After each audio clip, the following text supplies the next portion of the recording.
Good morning. How are you? Good. You guys know I'm not a whiner. I hope you know that about me. But I got here this morning, I felt fine. And I have had a migraine come up before first service. And these lights are terrible. So if I just pass out up here, y'all go get some chicken and just enjoy your Sunday. Now it's been, for those of you that do, man, just pray. We made it through first service fine, and pray that nothing crazy happens. That would be good. I have felt better than I feel right now, but we're going to have some fun anyway. Is that all right? Last Sunday, we're still in the David series, and last Sunday, Ronnie left off just after David had killed Goliath, and the Israelite army had effectively and convincingly defeated the Philistine army, right? Y'all remember this? Were you here last week? It was a good message. It was a lot of fun. And man, so that's where we're picking up this story. And to say that the Israelite army was excited would be like an incredible understatement, okay? You're talking about an extreme change in their demeanor, right? I mean, you're talking about for 40 days, they sat stagnant. They're supposed to be fighting. They're supposed to be at war, and they're just sitting there. And why are they sitting there? Because they got this huge giant that's just standing out there that they don't know what to do. They don't know what to do with him. And all of a sudden, they're running the Philistine army down, and as Ronnie would say, whipping the snot out of them. Okay, that's what's happening. I mean, just running them down. These guys are trying to get away. You talk about 40 days of embarrassing, just being embarrassed. You know what I mean? The Goliath standing out there saying all these hateful things, doing it, and just being embarrassed, to all of a sudden being able to talk a little trash of your own. They're excited, okay? They're fired up. God had done something incredible, and he had done something spectacular, and he did it through this little guy named... All right, good. I'm going to need help today, okay? If any day you're going to help me, today is a good day to help me. David. So he's obviously the main character of this entire series. This teenager, this boy, had changed everything. So what do you think happened to David following this feat? What do you think happened? He became a star. Right?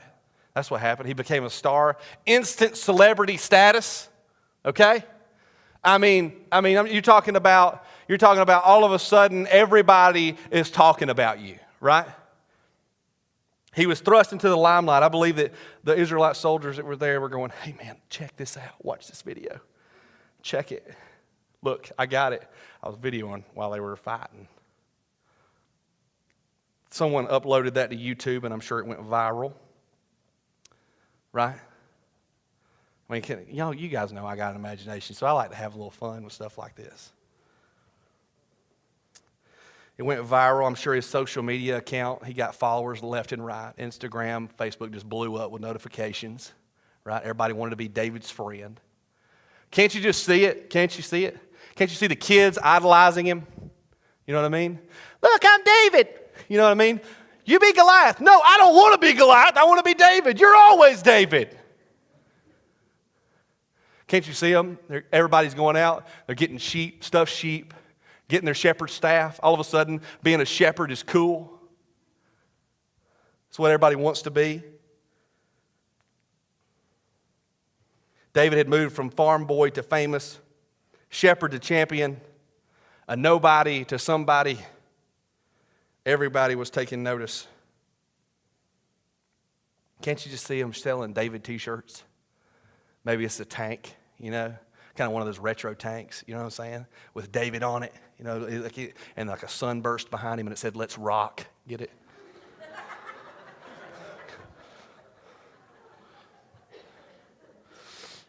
Sorry. I think the sling market just went plumb out of hand. Everybody's buying slings. You know what I mean? Everybody's buying them. If you'd bought stock in the company, that would have been a smart move. You know what I'm saying? Window insurance. You'll get that joke later because you didn't get it. Everybody be practicing their sling throws. Snapchat filters. You could get a David haircut, just by holding your phone out and getting it on you, slinging the stone. Or you could do the Goliath filter where your head's just caved in. I love church, man. Because you say stuff like that and church people are like, oh, I don't know what Snapchat is. Y'all on Snapchat, every one of you. Half of you are friends on Snapchat with me. Come on now. Girls everywhere getting their David posters. His little sweat dribbling down his brow. His arm flexed, tries pumping. You know what I'm saying? What is it they call it when you're a Justin Bieber fan? Belieber, right? Yeah. You could be a Davider. That joke's not funny. Everyone was falling in love with David. That being the major point, right? Everybody's falling in love with David. David is a star. He's a celebrity now. Everybody's falling in love with David. Even the royalty of Israel was falling in love with David. Actually, if we look, and where we're kind of picking up is 1 Samuel 18, and if you look in the Bible, it says that one of the very first things is King Saul's son Jonathan fell in love with David. They became like brothers, okay? I mean, and actually what it says exactly is it says that Jonathan, they got to be such good friends, and Jonathan just saw something so special in David that Jonathan pledged himself to David. Jonathan pledged himself to him, meaning that what he was saying is, and what it actually says in the Bible is that Jonathan loved David as he loves himself, as much as he loved himself. That's the kind of love we talk about in the Bible. I mean, this is a real, pure thing. Everybody's falling in love with David. It even says in the Bible that King Saul liked David. It says it in black and white right there. It says King Saul liked David very much. David had obviously gotten Saul out of a jam and the army out of a jam, and I'm not exactly sure how it went, but I just imagine, now there's kind of this, King Saul knows who David is, obviously, and he's like, wow, how cool is that? It was incredible. And when they're having like the celebration after the fact, this is kind of how I imagine. I imagine Saul is obviously the one who's going to have David. This is David. This is David right here at the barbecue. He goes, just wanted to introduce you. This is David, yes, the David. Is that Trump I'm doing right there? I feel like it might be a little Trump. He's incredible.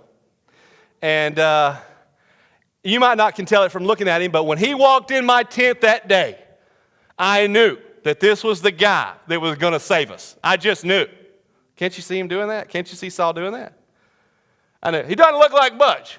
But if you saw what I saw, you could tell he was going to save the day. As a matter of fact, I even told David, I said, hey, don't worry about armor or swords or anything, David. You just go out there and do you. I believed in him so much. I said, David, you just go out there and fight. Can't you see him doing that? Showing off at the party. This is my guy right here. I love this guy. David walks off and he said, I wouldn't say anything to him, but he really looks up to me. I'm his mentor in a way. I've really got a lot of plans for him. Can't you see Saul doing that? Saul would introduce him. And Saul and him actually got to be pretty close. And one of the things we see in the Bible right here is we kind of get a little inside look at Saul, and we find out that Saul, for some reason, is dealing with some depression. That's what it talks about in the Bible. It says that Saul was dealing with some depression. And maybe it had something to do with the 40 days that he sat there in the army, couldn't move. But he's just dealing with some stuff. And it says that one of Saul's advisors looked at Saul and said, hey, man, I just wanted to, I know you've been struggling, and I have a suggestion. Why don't we find somebody who can play some music? And we could get somebody in here, what do you like? What kind do you like? Do you like rap or what? And we'll get somebody to come in and play music for you. And Saul said, that's a good idea. It would raise my spirits, I get to feeling down and out, call somebody, and they come in and play some music for me. He said, do you know anybody that plays the harp? And they said, well, as a matter of fact, we do. We heard David plays the harp. And so they call David, and David comes in. And, I guess it's like an audition, They have their chairs turned. And it's all right. It's fine. And and so David sits down, and he starts to play the harp. Okay, now is this how you play harp? I don't know. Anyway, and so David starts playing the harp, and wouldn't you know it, like everything else, David can shred, okay?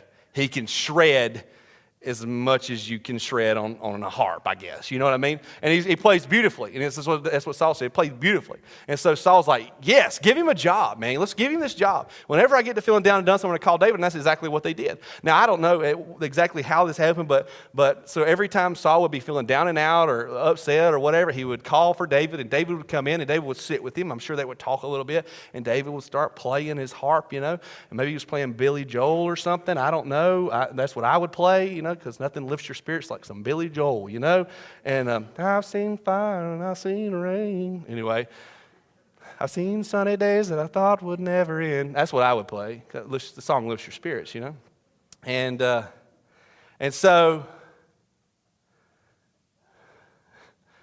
thank you. And so David would come in and he would play. Now, what happened is this relationship formed. And I really believe that Saul and David, they got to be friends, and David became his confidant. And as a matter of fact, it even says in the Bible that from this relationship that formed, that Saul looked at David and said, you know what, I want you to be my shield bearer. Which meant that any time Saul went out, we went out on the battlefield or went to stand on the lines or whatever, it was, as they were on this campaign, that David would be literally beside him with the shield. I mean, you're talking about moving on up in the world, right? Now you're the right hand of the king.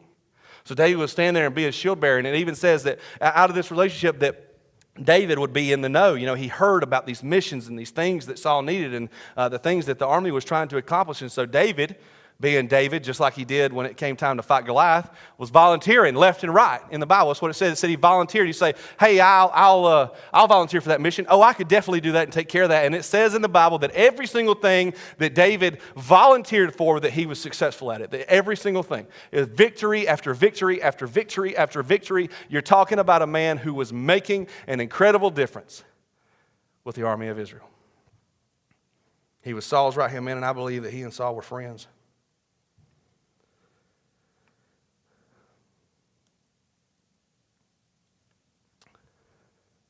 Now, it's at this point in the story, though, that where our focus is kind of going to be this morning.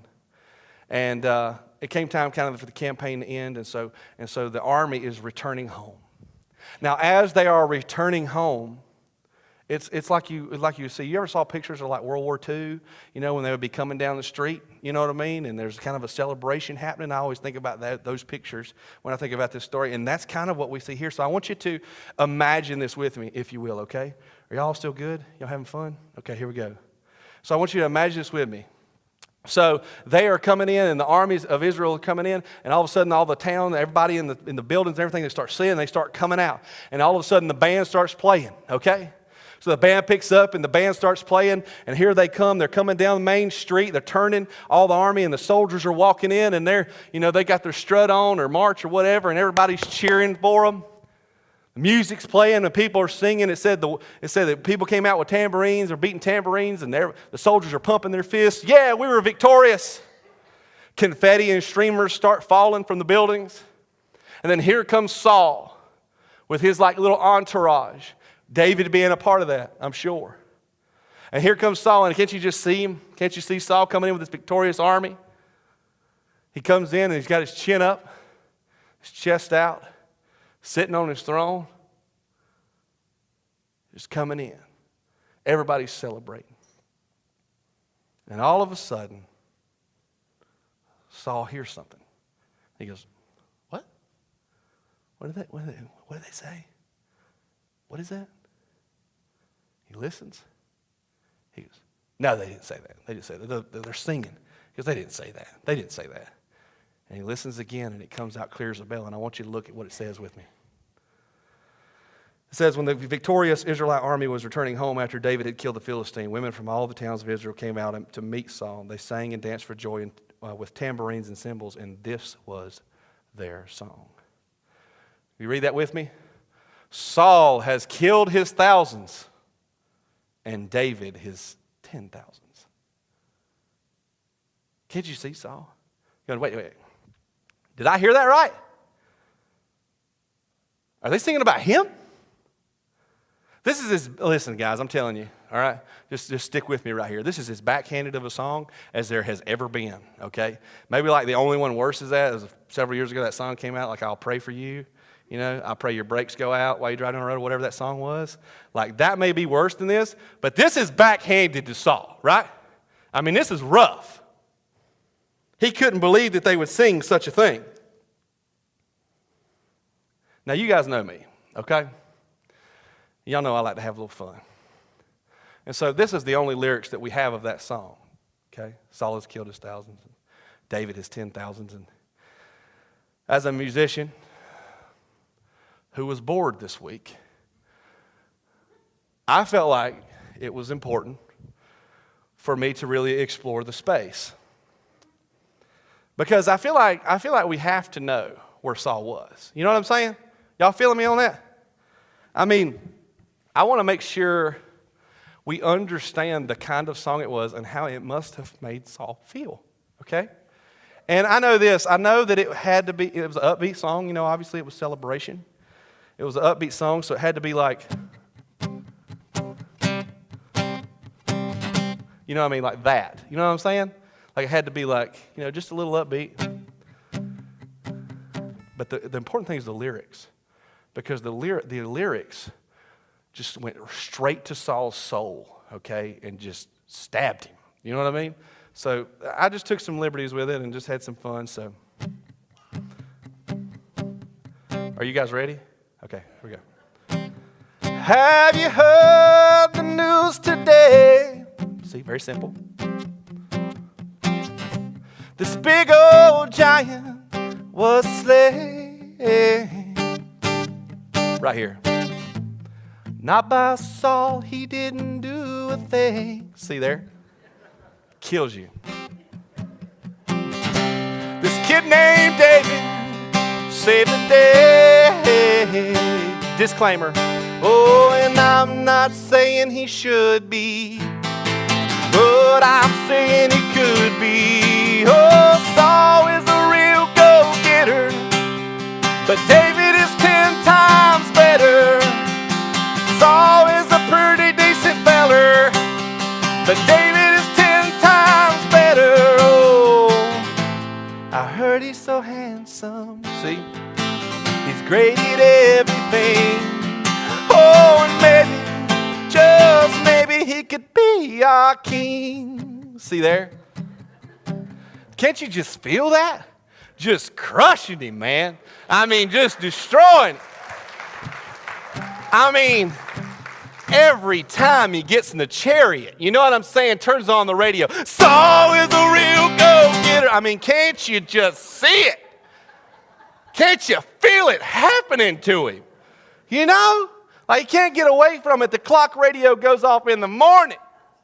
The clock radio goes off in the morning. What do you think it says? Good morning, Israel. It's time for that number one hit you all know and love. David is 10 times better. Saul is a real go-getter, but David is 10 times better. Everybody, decent feller. Saul is a pretty decent feller, but David is 10 times better. Oh, he's so handsome. He's great at everything.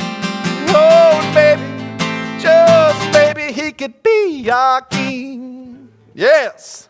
See, man, I'm telling you, every time he got in the elevator, maybe it was just the instrumental version, but he was singing it to himself. You know what I mean? Like, he just couldn't get away from it. Y'all know I like to have fun. But I'll tell you, I don't know how bad it was. I honestly don't. I don't know how often he heard it or anything. I don't know what exactly the lyrics were other than what we have here. But I know this. It was enough. It was enough to change Saul forever.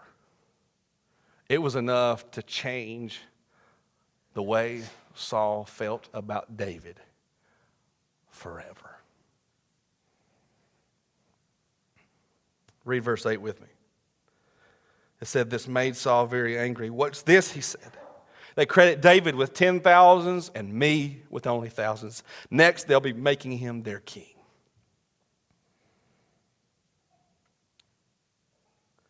So from that time on, Saul kept a jealous eye on David. It changed forever the way Saul looked at David. Can I tell you what I think what happened in Saul's heart? I think all these thoughts started happening to Saul. I think it dawned on Saul that maybe everyone wanted David to be king. They loved him so much. Maybe they wanted him to be king. I think it dawned on him that David could be the king. Like he was, had the capabilities. He was obviously, God was with him.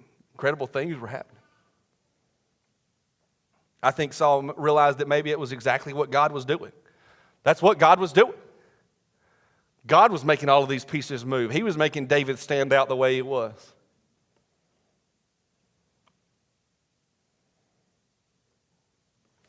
It weighed on Saul day after day after day. Now, I want to make sure you notice that. Did you see what it said about Saul? He kept a jealous eye on David. I want to make sure you understand what I think that means. I think that means that Saul was looking at David in such a way, watching him, scrutinizing him, criticizing him in such a way as to find more reasons to hate him. You see what I'm saying? So day after day, he stewed and he brooded over this until one day, without provocation, they're in the court and David's playing the harp for Saul, just like he was asked to do. He's over there playing the harp, and all of a sudden Saul just gets up. He walks over and he grabs his spear and he flings his spear at David, trying to kill him, trying to stick him to the wall. What a trip, right? I mean, you see this. You see what happened. Went from his king, friend, confidant, shield bearer, harpist, guy that helped him when he was feeling down. And all of a sudden, Saul hated him. He grew to hate David. He grew to loathe the kid he watched single-handedly defeat a giant and save his army. Okay? He despised the kid that sat endlessly playing the harp for him, serving him when he was grieving. In a short amount of time, it wasn't long, and Saul was asking for David's head. He was asking for David's head. That's pretty crazy stuff, right? So you must be wondering, so what am I looking for? What's the lesson? Here's the lesson. When you're following God, someone won't be a fan.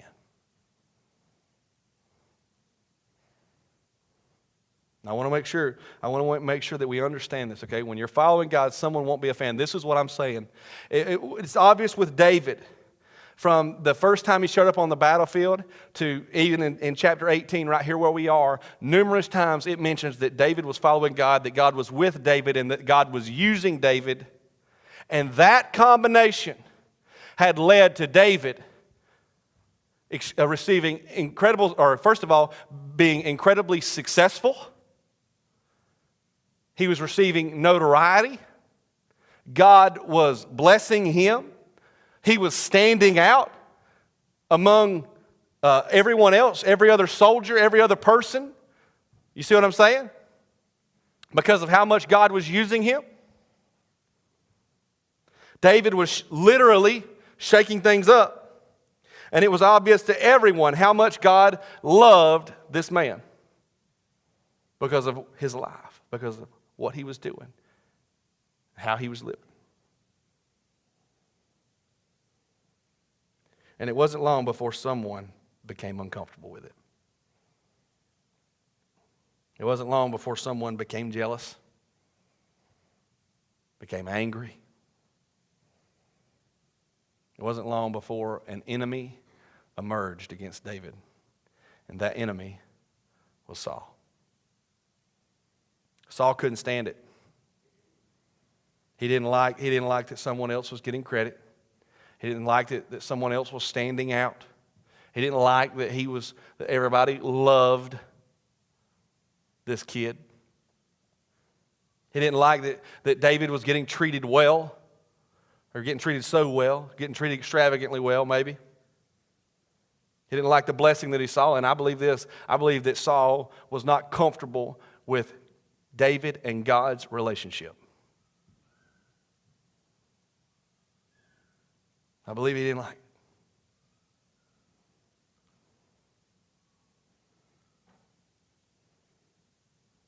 He grew to hate David, and he wanted to see David destroyed. So I need to tell you something. It's going to be the same for you. If you follow God, meaning you base your life on what He teaches, meaning you do what He calls you to do, you love others the way you're supposed to love them, you live for Him, you serve Him, an enemy is going to emerge against you. Someone is not going to be a fan of you. And I'm going to tell you exactly how it's going to happen. It's going to start with a twinge of some kind. And they're going to begin to scrutinize you. And they're going to begin to criticize you. And they're going to grow to hate you. And they're going to want to hurt you, belittle you, get rid of you, take you down. See, it turned into a downer, didn't it? I'm sorry. If you follow God, someone's going to come against you. If God's hand is on you, someone else's hand is going to come against you. It's a truth. And I know some of you are probably wondering, you're going, well, why? Why, Tim? I mean, we're not hurting anybody. We're not doing anything wrong, obviously, if we're following God. I mean, we're loving people. What do you mean, Tim? I don't think our enemy is going to come against me for that. Why is that going to happen to me? Why is somebody going to be jealous? Why is this going to happen? Why is someone going to get angry with me? I'll tell you why. You have an enemy already. And that enemy is Satan. Are you listening to me? Don't unhook from me yet, okay? You have an enemy already, and his name's Satan.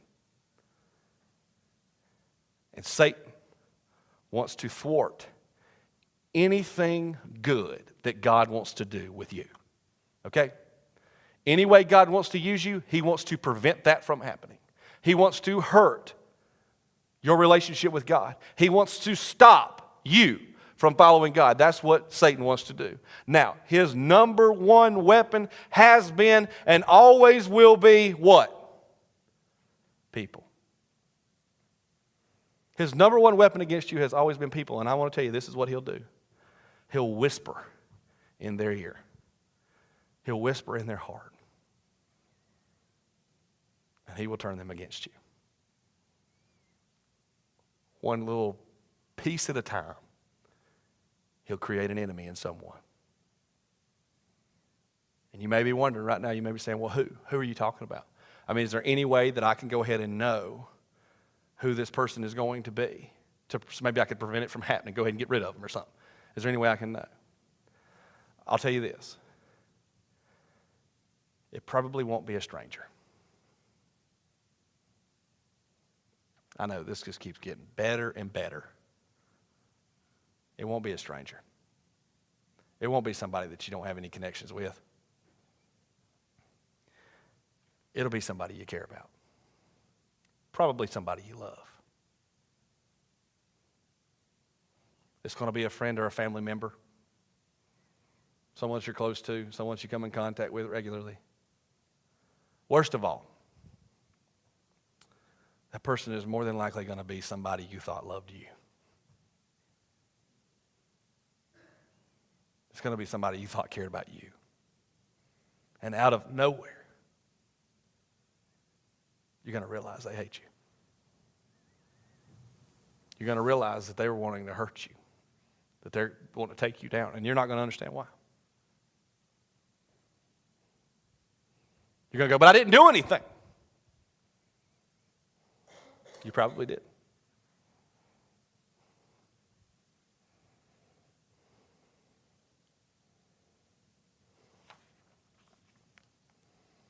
So knowing that fact, and that's what it is. a fact. Okay.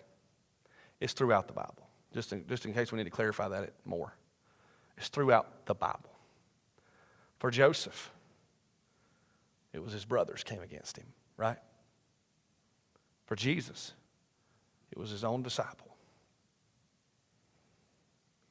When you're following God, somebody's going to come against you. Somebody's not going to be a fan. So I studied this week, man. I studied like crazy. And because I knew that this is where we would end up in this moment right now, how you feel right now and the memories that you're thinking about and the things that you're feeling right now. I knew that we were going to end up right here. And so I wanted to leave you guys with something better. And so how can I help? And that was what I want to do. And so what advice can I give them, God? What is the application of this? What should we be doing? And so I studied David's life like crazy. And I was looking for how did he deal with the situation? What did he do? And I just kept asking myself, what did he do? What did he do? What did he do? And I was making notes. And then I realized it wasn't something he did. It was a couple of things he didn't do. And I would like to share those with you this morning, if that's okay. There's 2 things that he didn't do. Would you like to hear them? Number 1, with Saul, he didn't retaliate. Now, it's important that you understand this, okay? He could have. David could have. I mean, God was with him, right? I mean, he had the means, obviously. He had the abilities, obviously. He even, if you go and read, had the support to go after Saul and to take him out. He had it. But David chose not to. He chose not to. And I'm telling you that is a choice that I think is the right choice. And I think it's the right choice for us. You know why David didn't retaliate? I believe this with all my heart. I believe he knew something. He knew something that we need to know. And that is, when someone's not a fan, they're not a problem for you either. They're not your problem either. Let me make sure I clarify that. When someone's not a fan, then they're not your problem either. When someone comes against you for following God, you need to understand that they are coming against God. Okay? They're coming against God. They've picked a fight with God. You're following God. You're doing exactly what you're supposed to be doing. You're living a life exactly like God meant for you to live your life. So when someone decides that they are your enemy because you are following God, because you are living in a Christ-like way, because you are loving, God like you're supposed to, let me tell you something, and I believe that this is exactly the way God feels about it. That's His battle. Are you hearing me? That's His fight. That's His issue to deal with. David recognized that. David recognized that Saul was God's man. And that the person that needed to deal with Saul was God. And David recognized that anything that he did to try to, if he would have tried to retaliate, if he would have tried to hurt Saul in some way, that he would have just been getting in the way of whatever justice God had planned. Are you hearing me? He would have been getting in the way of that. And so David decided that the best thing that he could do in this situation was stay out of the way and let God deal with it. And can I tell you something? God did. God dealt with Saul. He handled the problem.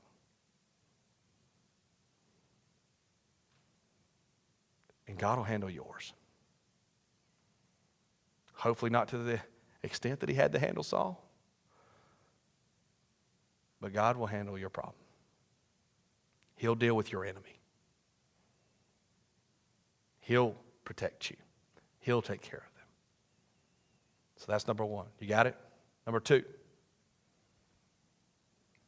The second thing you should refrain from is compromise. Don't compromise. I'm telling you, this was actually Jake and I. Jake and I were sitting talking about this story this week, and it just occurred to us as we sat there and talked that there was something else, and I believe in Christian people, this may be more prevalent than retaliation. But David could have compromised. See, David could have noticed that Saul was unhappy. He could have noticed that Saul was displeased, or that Saul was really struggling, that Saul maybe wasn't, their relationship was on the fritz or whatever. David could have noticed these things, right? He could have noticed these things, and what he could have chose to do was he could have said, you know what I'm going to do? I'm going to quit volunteering for missions. I'm not going to just be out there. I'm really outspoken about it. I'm not going to do that anymore. I'm just going to keep quiet. I'm going to play my little harp, Billy Joel music, and I'm just going to, just lay low. But David knew something that we should know. In order to please Saul, David would have had to displease God. In order to please Saul, David would have to displease God. See, David was anointed by God to be king. David was called to be a warrior and to fight in God's army. Right? Are you hearing me? This is what he was supposed to be doing. And he knew in his heart, as he was following God, that when these opportunities came, that he was supposed to seize these opportunities. He was supposed to fight that battle. He was supposed to go out. He was supposed to deal with the issues. He was supposed to fix things. He was supposed to be the leader that God had called him and created him to be. David knew all of that. But to wane or to shrink from that at all, to save Saul's feelings, would have been sin. To compromise and choose not to stand out. To choose not to volunteer. Not to follow his calling. Would have displeased God. And you need to understand that we have that same choice. We have that same choice. Can I just go ahead and get this out of the way? Because I just think it's important that we do this.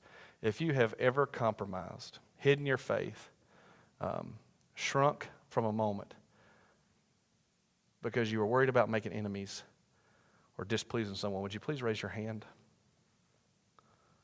Okay, good. We all got that out of the way. I'm telling you, this is something that happens. This is a choice that you have.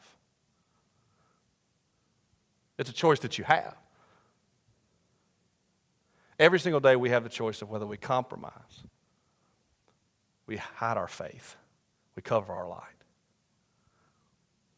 Because we're worried to death about what somebody might think or how somebody could get mad at us, especially in this world today. Now I want you to listen to me.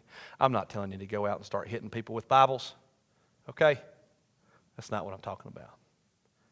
I'm talking about there are a million moments in your life that are going to come where you know that someone might not like you or someone is looking for a reason not to like you, and you have the choice of hiding your faith or not. I'm going to encourage you to do something. Don't compromise. Don't retaliate, and don't compromise. Let God protect you. Let Him deal with them. I promise you'll come out on the other side, just like David did. I know you're going to find this hard to believe. But in my life, following Jesus, there have been some people who didn't like me. I've had some enemies. I've had some people who scrutinized me, who criticized me, who didn't like how I could be about my faith. There have been times, man, I'm telling you, I'm full disclosure, right? Because I don't want to get struck down up here. I have retaliated before. I have compromised before. But I'm telling you, the situations of growth for me and the incredible things that I've experienced in my life are incredible solutions to some of these situations that I was in. Those moments stand out to me. I'm going to tell you the two things that I didn't do. I didn't retaliate and I didn't compromise, and I got to watch God do something incredible in a very difficult situation. Was there pain? Yes. Was there struggle? Absolutely. Was there hurt and confusion? All of those things, I remember them vividly, okay? But I'm here to tell you the ones where I stayed out of the way and I kept on keeping on, for lack of a better way, following God.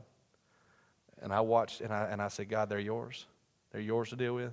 I'm telling you, those were the most memorable lessons in my life. I got to see God do incredible things. I'm telling you, He'll do it in yours. So don't be discouraged, okay? Look at me, all eyes. Don't be discouraged. Follow God. It's worth it. They're going to be enemies. They're not yours. They're His. Don't you retaliate. It's not worth it. And don't you compromise. Fair enough? I'm going to pray for you, if you will.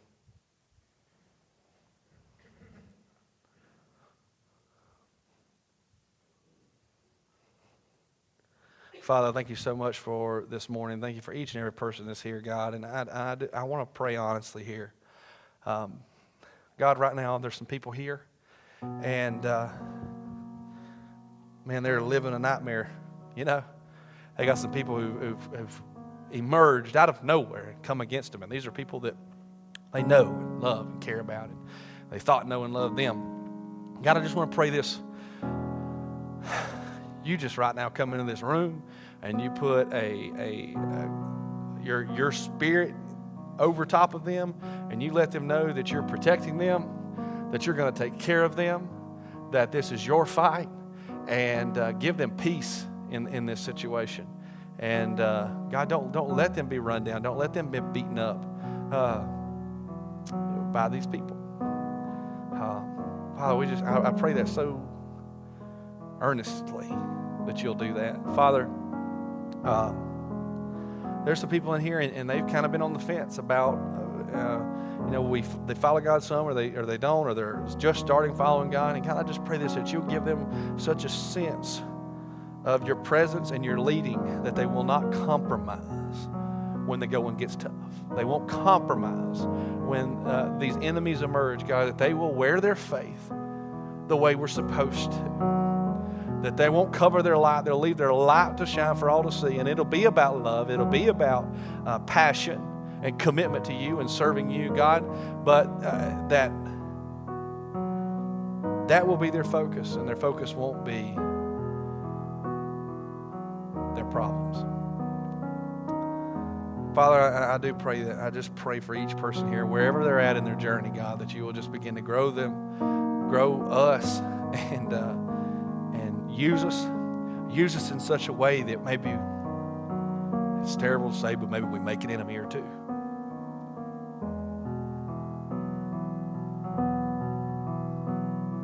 Father, I want to pray for one more group of people.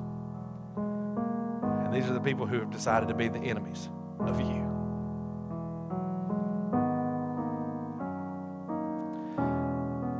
God, if their hearts have been twisted, I pray that you untwist them, that you change them. God, we know you love them just as much as you love us. And God, I just pray that you draw them back to you, that you help them to see all of the good that you want to do and the good that you're trying to do in them, the good that you're trying to do in us, and the good that you're trying to do through us for other people. And God, that they would just see that beautiful thing that it is, and that they would choose to develop a new perspective about us.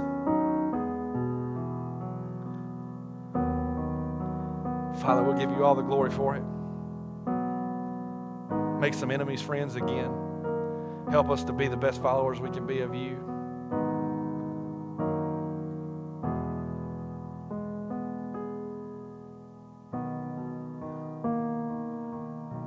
Father, help us to know that we're loved every day. Thank you for each and every person that's here, God, and their families. And just keep pouring your love on them and help them to know that you're there and you care, and that they're never alone. It's in Jesus' name, and everyone says, amen. Thank you guys so much for being here this morning, and have a great Sunday.